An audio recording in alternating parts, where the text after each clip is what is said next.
They're out there, lurking in the vastness of space. Planets so weird, even science fiction could not foresee them. For the first time ever, scientists are discovering alien worlds beyond our solar system. Places where ice is hot and rain is made of iron. They are uncharted, unearthly, and unpredictable. And somewhere, hidden among these strange new worlds, scientists seek the greatest discoveries of all. Planets like ours, alien Earths. 35 seconds. Storage tank press closed. March 6, 2009. 22 seconds. Later, GN2 pressure go. This Delta II rocket is going through its final pre-flight check. 7.1.3. Drop 1. Engine start, 1, 0, and liftoff. It is the start of an extraordinarily ambitious mission.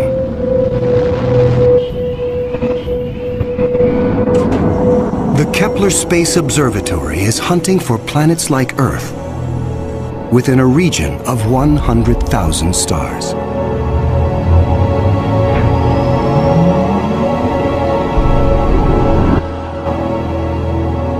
It is the culmination of a journey that began more than a decade ago with one of the most profound scientific discoveries ever made.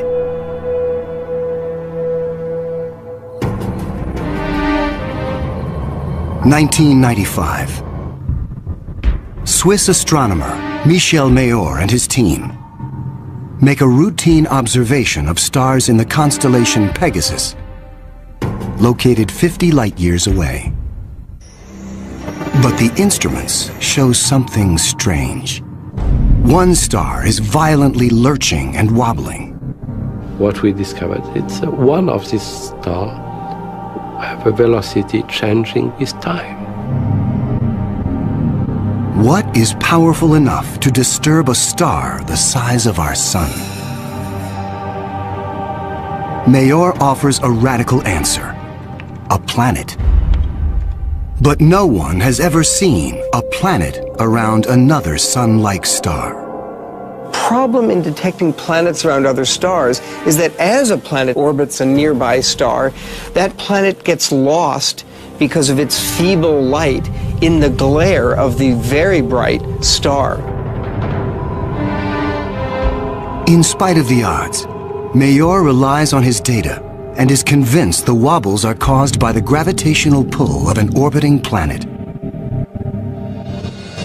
When I read this claim from Michel Mayor, I was very skeptical. There had been many false claims of the first planet ever discovered around another star, and I thought to myself, oh boy, here we go again.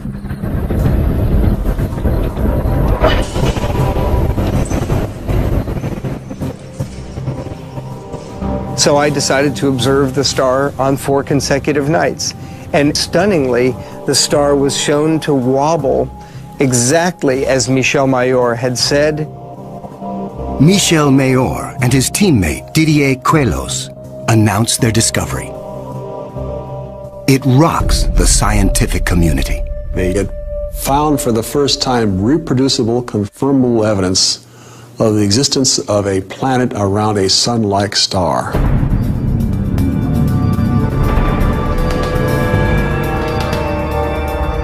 Officially called 51 Pegasi b, the planet is nicknamed Bellerophon in honor of the Greek hero who tamed the winged horse Pegasus.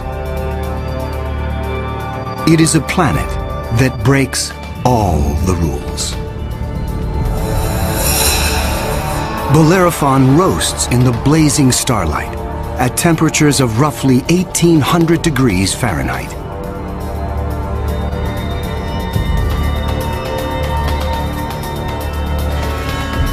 It is nearly 150 times more massive than Earth and is a gas giant like Jupiter. A gas giant is a planet made mostly of hydrogen and helium. Only the outer layers are gas, But inside, hydrogen and helium is compressed to huge, huge, huge pressures. It doesn't resemble a gas at all. Unlike anything found in our solar system, this is an entirely new class of planet, what scientists call a hot Jupiter.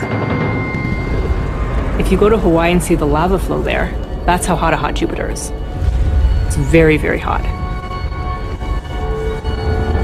The Earth is a comfortable 93 million miles away from the Sun. These hot Jupiters are roughly 100 times closer, and so the amount of sunlight that they get is 10,000 times larger. If this represents a star, and this a hot Jupiter is 3 to 4 stellar diameters away from the star. So that would be 1, 2, 3. This is how close a hot Jupiter would be to its star. Hot Jupiters are tidally locked. They present the same face to the star at all times, just like the moon does to Earth. It's going to be permanent daylight on one side and permanent nighttime on the back. If I were stuck on a hot Jupiter, I'd want to be on the back side and hope that some of the heat from the front side facing the star would make its way around the back.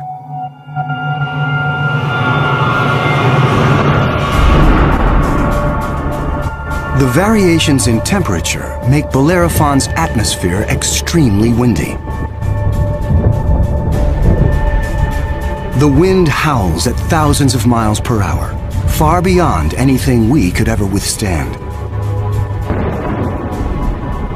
The heat blast guarantees water vapor cannot exist. But that doesn't mean there is no rain. It's far too hot for water liquid clouds to form here. But instead, these clouds would be made out of iron. Iron vapor can exist at temperatures much higher than water. And because of that, things could get a little messy.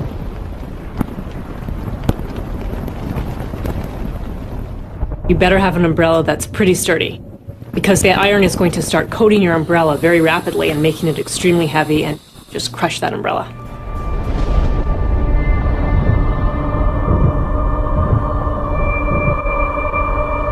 The sky overhead is filled with dancing curtains of color. Charged particles from the nearby star make auroras far more extreme than the northern lights on Earth. There is something even more unique about this newly discovered world. Bellerophon orbits its sun in a blistering 4.2 days. No self-respecting planet goes around a star in 4.2 days. None of the planets in our solar system take such a short amount of time. For scientists, the tiny orbit challenges long-held notions of how planets form. The fact that the planet was orbiting every 4 days was a total puzzle until one night in the middle of the night I woke up and said, well, this must be proof that planets migrate inwards. They don't stay put where they are. The key to the puzzle is found in how planets are made. Planets are a byproduct of star formation. When stars form, they have a disk of dust and debris around them, and out of that debris, planets form. Much of what we know comes from Hubble's Space Telescope, as it aims at regions like the Eagle Nebula. This interstellar cloud is studded with collapsing disks of dust and gas.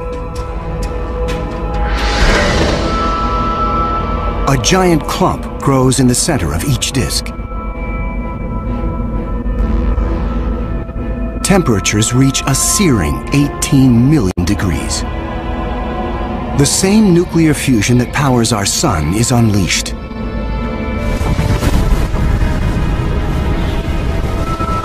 The star is born.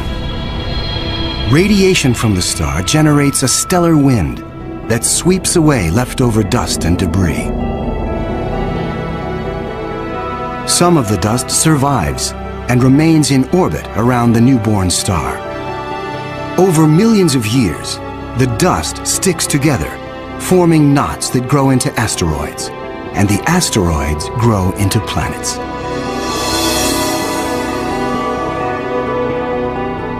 These planets migrate through the disk until they find a stable orbit. This is why Bellerophon is so close to its parent star. But one newly discovered world has found its stable orbit in a place no planet should ever go. 2001. Hubble Space Telescope is directed to an obscure star some 150 light-years away from Earth, in the constellation of Pegasus. This is the same region where Bellerophon was found 6 years earlier. Hubble is tracking another hot Jupiter, discovered by astronomer Jeff Marcy. But this one is different from Bellerophon. You've probably heard of the planet HD 209458b. It's a terrible name. A terrible name for a terrible place. HD 209458b has been dubbed by some as Osiris, after the Egyptian god of the dead. Osiris is over 200 times more massive than Earth. It has migrated perilously close to its sun, at a mere 4 million miles from the blazing solar surface. Osiris broils in a planetary hell. The average daily temperature on Osiris is over 2,000 degrees. Forget global warming. This is global frying, and it causes Osiris to lose an estimated 550,000 tons of air every second. There's a leak of gas, a steady stream of hydrogen and helium, and that's making a big, huge cloud all around the planet. Its atmosphere is bleeding into space. Scientists speculate that a colossal trail of gas spirals behind the planet for thousands of miles. Osiris presents an unprecedented opportunity for astronomers. Using Hubble, they analyze the alien planet's bloated atmosphere. This is the absolutely first time where we could tell what is the composition of the atmosphere of an extrasolar planet.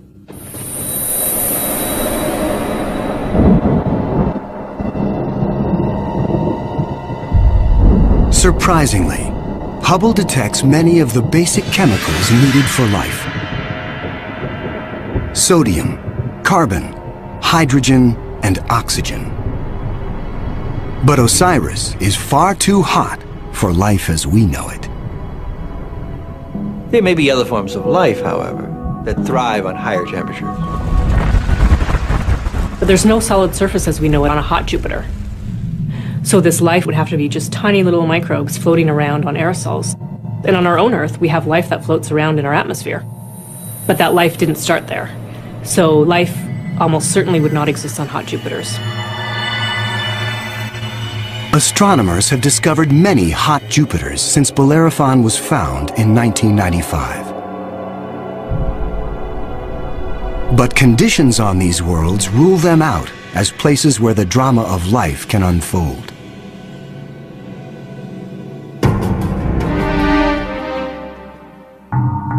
One of these gas giants is a planet that teases the rules of evolution.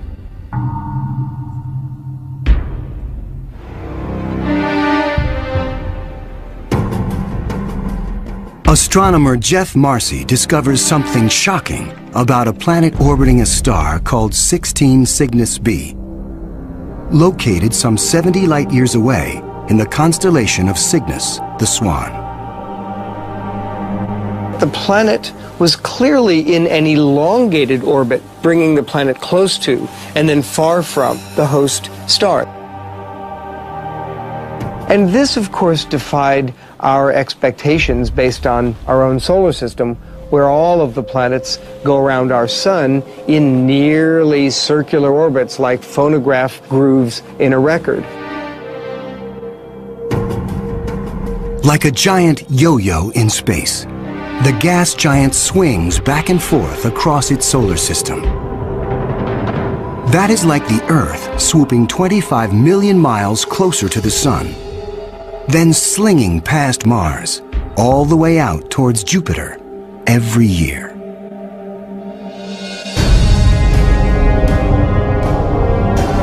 And like all of the gas giants in our solar system, this yo-yo planet might have an entourage of moons.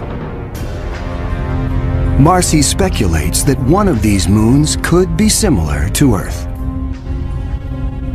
And here's where the interesting story begins.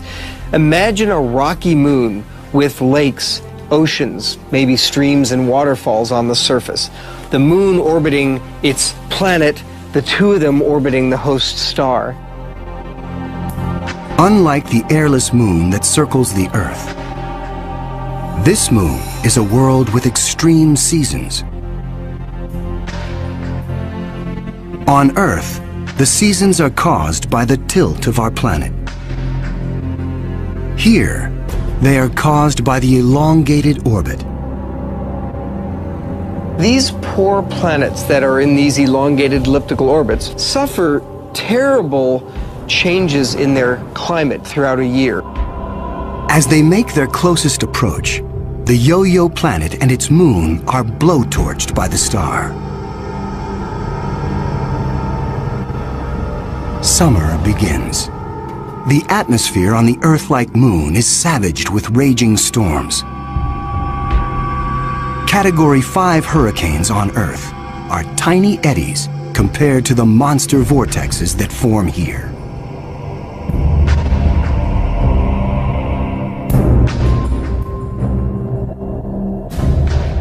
The clouds thicken as the water evaporates. Temperatures rise dramatically. Any water or gases would heat up, and indeed the oceans would boil into steam, so you'd end up with a big steam bath.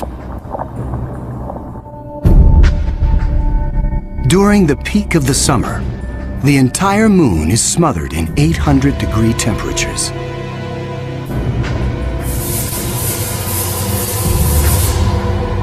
This is the closest approach to the star. During its 26-month orbit, the summer season is barely 2 months long. But what a season! The planet and its moon swing away from the furnace of the star. Temperatures fall to ranges we would find temperate and comfortable.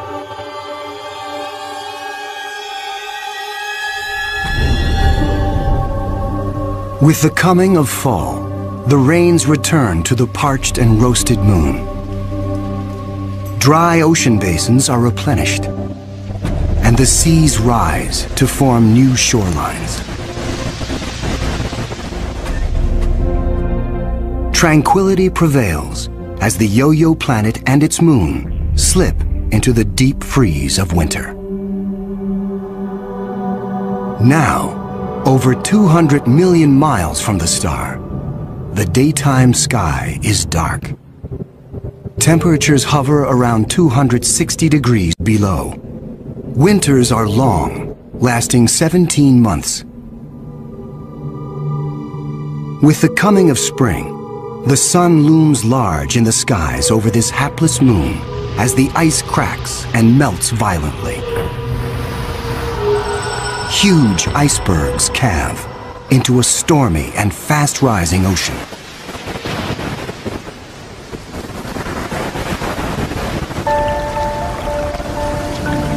For 2 preciously short periods, during the spring thaw and the autumn rains, the climate on this Earth-like moon is balmy and comfortable. At a distance of 93 million miles from the star, roughly the same distance as Earth from the Sun, the elliptical orbit of this planet and its moon crosses an area around the star some scientists call the Goldilocks zone. The conditions here are just right for life. If you're too close to the star, then it's too hot. If you're too far away, then it's going to be too cold and everything's going to be icy. But then if you're right in the middle, it's just right. Every star has a Goldilocks zone. Where that zone is depends on the size and temperature of the star. In our solar system, Venus marks the inner boundary and Mars the outer boundary. Earth and its abundance of life is right in the middle. The Yo-Yo planet passes through the Goldilocks zone twice a year. For 3.5 months during the spring as it races inbound, and again in the fall for 3.5 months as it hurtles back into the colder reaches of space. Could life survive the conditions outside the Goldilocks zone? There could be life forms that are smart enough to hibernate, as do animals on the Earth during the winter season. If this sounds fantastic, I offer you the tidal zones on the Earth. On the tidal zones, life proliferates, of course, near the seashore, and they do so despite tides. The water coming in, covering many of the life forms, the water going out at low tide, and yet those species survive perfectly well. The strange cycle of the Yo-Yo planet's orbit creates fleeting conditions suitable for life, but also for death. Some alien planets are even more bizarre.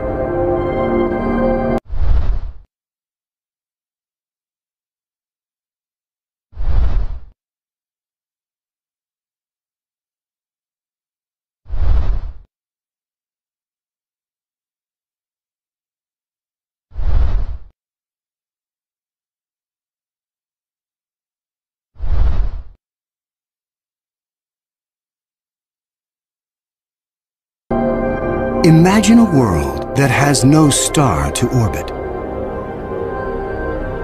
Scientists speculate that our galaxy is teeming with rogue planets, adrift in the murky lanes of interstellar space. These are orphaned worlds, planets that are booted from their solar systems by the chaos of planetary migration. Astronomers call such worlds planemos. Planemos are planets without a star. They're just drifting through the galaxy indefinitely. What massive force would it take to kick a planet out of the solar system? When a young star forms with a contingent of planets around it, many of those planets gravitationally interact with each other. They yank on each other, slingshot each other, so that one of them is ejected from the planetary system, voted off the island, if you will. If you were, unfortunately, a resident on a planet that was kicked out by a collision or a near collision with another large object, you'd probably rapidly move out of the habitable zone. There are hundreds of billions of these lost, wayward, poor, wandering planets out in our Milky Way galaxy with no parent star to warm them up. Cold, dark, quiet. Because planemos have no sun, they are worlds without days or years. They keep vigil through an eternal night. Planemos are solitary wanderers, sentinels of the galaxy. Just because it's out there drifting in space doesn't mean a planemo is dead. If the planemo is a rocky world, it could well have life on it. A small rocky planemo without an atmosphere will slumber in extreme cold, far colder than the coldest winter day on our own South Pole. But a planemo large enough to retain an atmosphere traps the heat generated when the planet was first formed. It is the ultimate greenhouse effect. The heat and energy comes from the molten core deep inside the lonely planet. If the Planemo is a gas giant like Jupiter, it may have a system of moons. The gravitational pull between the Planemo and its moons creates friction, causing the interior of the moons to stay warm. These moons could also have life on them, in the same way that Jupiter's moon Io has volcanoes and has a lot of heat energy being generated by interactions with Jupiter and the other moons. If anything lives here, it will be single cells, like common bacteria found on Earth. Not complex life forms. Without a sun to provide photosynthesis, these tiny organisms derive their energy from the chemistry in the soil of the Planemo, or its moon. On Earth, there are similar conditions. Colonies of bacteria are found deep within mine shafts in South Africa. They have no access to oxygen nor light, and survive entirely on the chemicals they make from the surrounding dirt. Their metabolisms are extremely slow, and they reproduce only once every 1,000 years. If life dwells on a sunless Planemo, it could be organisms like them, marooned when their planet was young. While Planemos slumber undisturbed, there are worse places to be in the universe. Like in the company of this lethal pulsar, some 980 light-years from Earth, in the constellation of Virgo. From afar, a pulsar looks like a blinking light, but up close, pulsars machine gun their surroundings with deadly radiation. They are no place for planets. Yet something interferes with the precision of this pulsar. One explanation is that the anomaly is caused by a planet. But many astronomers are skeptical that planets orbiting a pulsar can exist. The reason that's a problem is because pulsars are formed in these incredible explosions. When a red giant star explodes, a titanic fireball known as a supernova unleashes as much energy in 1 minute as our sun generates in its lifetime. When a star goes supernova, the shockwave is so immense it's hard to imagine any planet surviving that. When the cosmic dust clears, all that remains is the crushed core of the red giant, pulsing in the heart of an expanding debris field.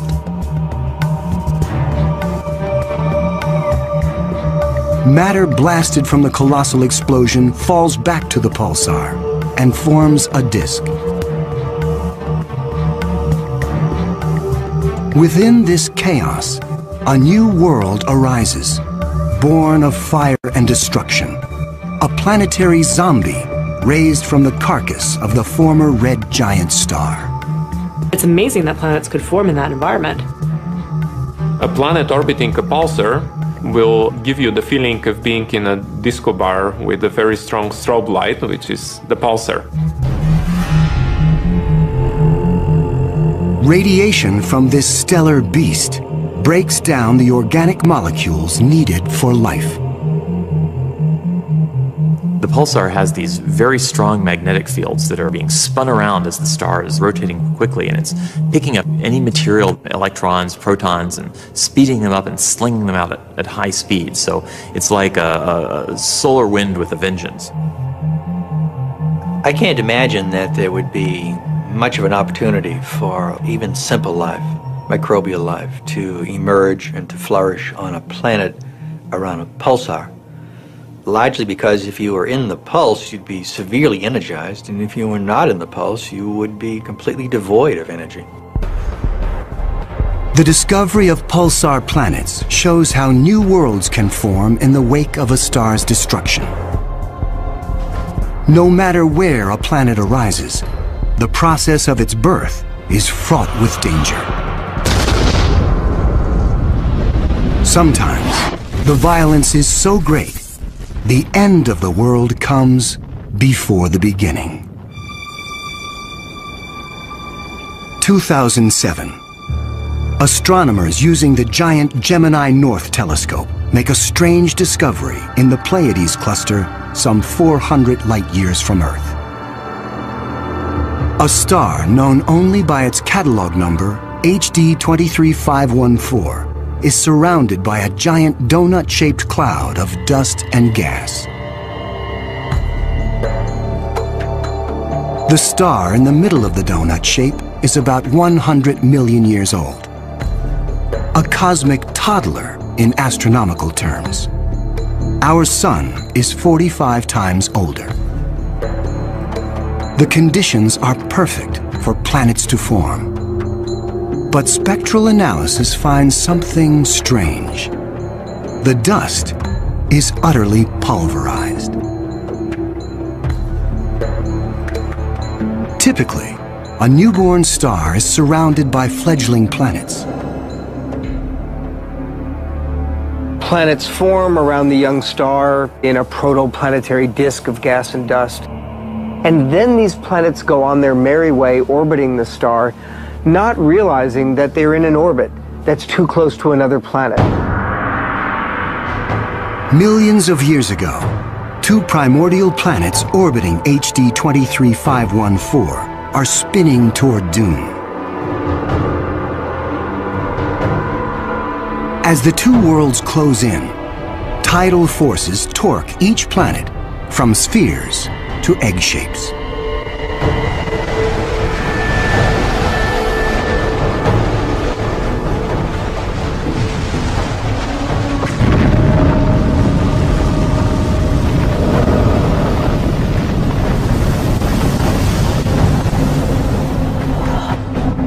Nothing remains. The two worlds are annihilated, creating the dust and debris seen around star HD 23514. 4 billion years ago, a similar apocalypse came to Earth. A Mars-sized planet forms in roughly the same orbit as the newborn Earth. Like the planets at HD 23514, Earth and this Mars-sized body are barreling toward each other. If you happen to be unlucky enough to be standing on a growing planet when it was in the process of still becoming the Earth, you might wake up one morning and notice that the sky was getting darker and darker as a Mars-sized body was coming at you within a period of less than an hour.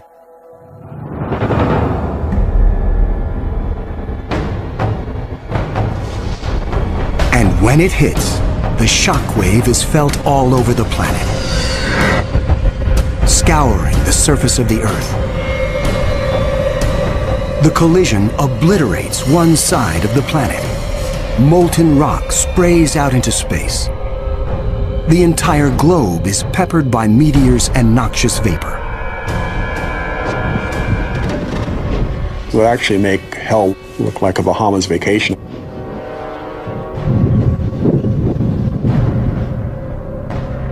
The debris field from the collision coalesces and forms our moon.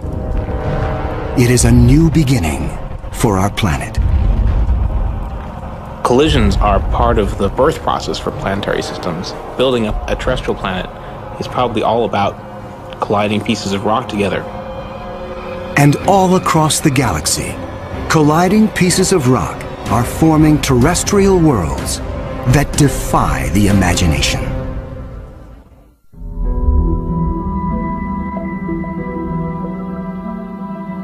There is a new planet out there, a planet we were not aware of existing before. It is not just one planet. It is a new type of planet. Earth on steroids. I like to call them super Earths. They're just like the Earth, except bigger, up to about 10 times the mass of the Earth. One family that the super-Earths resemble just like our own Earth, continents, oceans. Some of them may be very dry, like Mars. And then another family that we call water worlds or ocean planets that are completely covered with water. Welcome to Gliese 581c.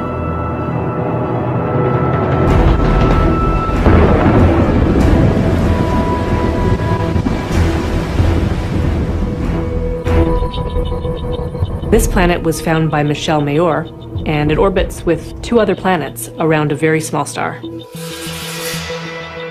It's only 20 light-years away in the constellation of Libra and is one of the smallest terrestrial planets found beyond our solar system. That doesn't mean Gliese 581c is small. It's still a super-Earth with 5 times the mass of our home planet. But it's the possibility of liquid water that excites scientists. An ocean planet feels like being in the middle of the Pacific Ocean, with no land in sight, just water, puffy white clouds, and blue sky above you. The winds on the ocean world are going to be similar to that of the Earth, so it will be a very good place to sail. The weather's absolutely perfect. Every day you get a clear blue sky and the sun just stays in the same place. Now how's that for weather prediction? No land anywhere. Even miles beneath the surface. This water layer would extend very far down, at least a quarter of the way down in the planet. But as we dive deeper into the sea, the pressure builds. At 35,000 feet below the surface, we pass the point where the deepest oceans on Earth bottom out. We pass the 100,000-foot mark.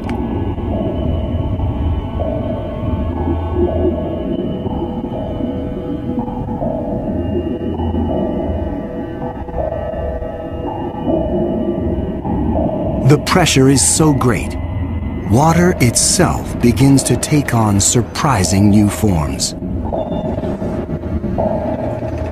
At a depth of 10 times the greatest ocean depth on Earth, we reach the bottom. When you have a large amount of water, then at the bottom of an ocean, you will form very high pressure in excess of 1 million atmospheres. And that pressure will compress the liquid water, that is the ocean, into a state which we call ice 7.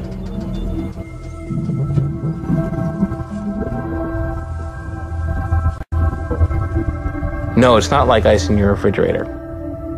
The molecules of water that are in the ice in your refrigerator are kind of all jumbled up. But if you form ice under very high pressure, then the water molecules can become ordered, they can become aligned.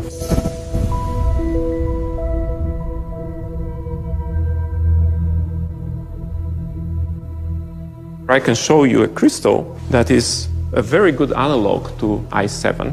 This is halite, also known commonly as rock salt. Ice 7 may exist within our own solar system. Europa, a moon of Jupiter, could possibly have a mantle of liquid water surrounded by a thick, icy crust. The pressure from the crust is so great that Ice 7 might exist deep within these uncharted seas. If we scale up and thaw out Europa, it could be a water world similar to Gliese 581c. One could imagine that life could emerge on a water world. After all, water is essential to life on Earth. Everywhere on Earth where there is water, there is life. You cannot find a sterile drop of water on Earth unless you put it in the microwave yourself. On this water world, there could be bacteria or any kind of life in the ocean itself. But not all of the super-Earths are water worlds teeming with life. When we talk about super-Earths, we talked about two major families of mostly rocky with some water and mostly water with an endless ocean. But one has to add to those a third family of probably very rare super-Earths and Earth-like planets, which are called carbon planets. A carbon planet is unlike anything we've ever seen anywhere. A place with an alien chemistry, but loaded with very earthly treasures. Throughout our galaxy, there are planets barren and poor and inhospitable. But science is on the trail of a new type of planet, an entire world of treasure. In our own solar system, in our sun and in all the stars nearby, there's always more oxygen than carbon.